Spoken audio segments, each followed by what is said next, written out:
যোৱা 6 এপ্ৰিল তাৰিখে হৈ যোৱা অসম আৰক্ষী কনিষ্টেবল লেভেলৰ বিভিন্ন পদৰ যিটো লিখিত পৰীক্ষা, সেই লিখিত পৰীক্ষাটো এতিয়া বহুতো ল'ৰা ছোৱালীয়ে বেয়া হৈছে। কিয়নো যিটো ৰিটেন টেষ্ট হৈ গ'ল, ৰিটেন টেষ্টৰ যিখন কুৱেশ্যন পেপাৰখন এবাৰ বহুত টান। সেইবাবে আপোনালোকৰ বহুতো ল'ৰা ছোৱালীয়ে যিটো পৰীক্ষাটো বেয়া হৈছে। এতিয়া আপোনালোকৰ যিটো ড্ৰাইভাৰ কনিষ্টেবল পদ আছে, সেই পদটোত আপোনালোকৰ যিটো ৰিটেনৰ কাট অফ কিমান যোৱাৰ এবাৰ সম্ভাৱনা আছে। এই ভিডিঅ'টো আপোনালোকক গোটেইখিনি জনাই দিম, গতিকে ভিডিঅ'টো শেষলৈকে চাই থাকিব। নমস্কাৰ, আপোনালোক সকলোকে প্ৰফুল্ল অসম ইউটিউব চেনেললৈ স্বাগতম জনাইছোঁ। যদি আপোনাৰ চেনেলটোলৈ প্ৰথমবাৰৰ বাবে আহিছে, প্লিজ চেনেলটো ছাবস্ক্ৰাইব কৰি দিব, ভিডিঅ'টো এটা লাইক কৰি দিব আৰু লগৰ বন্ধু বান্ধৱীসকলক শ্বেয়াৰ কৰিব। এইবাৰ আপোনালোকৰ ড্ৰাইভাৰ কনষ্টেবলৰ টোটেল পদ আছিল 650+। আপোনালোকৰ যথেষ্টখিনি পদ আছিল। এইবাৰহে আপোনালোকৰ ইমান সৰহীয়াকৈ ড্ৰাইভাৰ কনষ্টেবলৰ পদ আহিছে। এতিয়া আপোনালোকৰ যিটো ড্ৰাইভাৰ কনষ্টেবলৰ ৰিটেন টেষ্ট হৈ গ'ল, তাত এতিয়া আপোনালোকক কিমান কেণ্ডিডেটে ৰিটেন টেষ্ট দিবলৈ পালে। আপোনালোকৰ ড্ৰাইভাৰ কনষ্টেবলৰ যিটো স্কিল টেষ্ট, সেই স্কিল টেষ্টটো এইবাৰ বহুত হাৰ্ড কৰিছিল। সেইবাবে বহুতো ল'ৰা ছোৱালীয়ে যিটো স্কিল টেষ্টত পাছ কৰিব নোৱাৰিলে, সেইবাবে যিটো ৰিটেন টেষ্ট দিবলৈ নাপালে। গতিকে এইবাৰ আপোনালোকৰ যি 650+ পদ আছিল, তাৰ এগেইনষ্টত আপোনালোকৰ যিমান কেণ্ডিডেটে ৰিটেন টেষ্ট দিব লাগিছিল, তাতকৈ এইবাৰ আপোনালোকক কম কেণ্ডিডেটে ৰিটেন টেষ্টত বহিছে। আপোনালোকৰ বহুতো ল'ৰা ছোৱালীয়ে স্কিল টেষ্টে পাছ কৰিব নোৱাৰিলে। তেওঁলোকে ফিজিকেলত এটা ভাল মাৰ্ক পাইছে বা ড্ৰাইভিং লাইচেঞ্চ আছিলে, সেইবাবে তেওঁলোকে ড্ৰাইভাৰ এপ্লাই কৰিছিল, কিন্তু যিটো স্কিল টেষ্টত পাছ কৰিব নোৱাৰিলে। আপোনালোকৰ ভাইভাতে বহুতো ল'ৰা ছোৱালী ফেইল কৰিছে। তাৰপিছত আপোনালোকৰ যিটো গাড়ী চলাব লাগে, তাতো আপোনালোকৰ বহুতো ল'ৰা ছোৱালী ফেইল কৰিছে।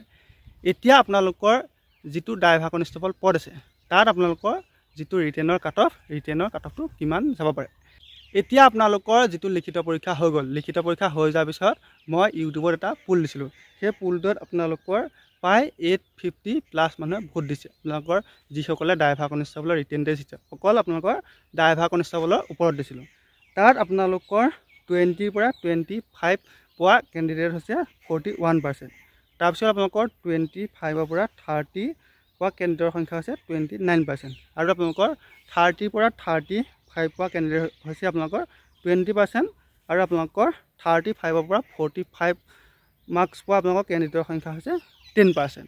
এতিয়া আপোনালোকৰ যিটো 20 পৰা 25, তাত আপোনালোকৰ 41% কেণ্ডিডেট দিছে। আৰু আপোনালোকৰ 25 পৰা আপোনালোকৰ 30 দিছে 29% কেণ্ডিডেট।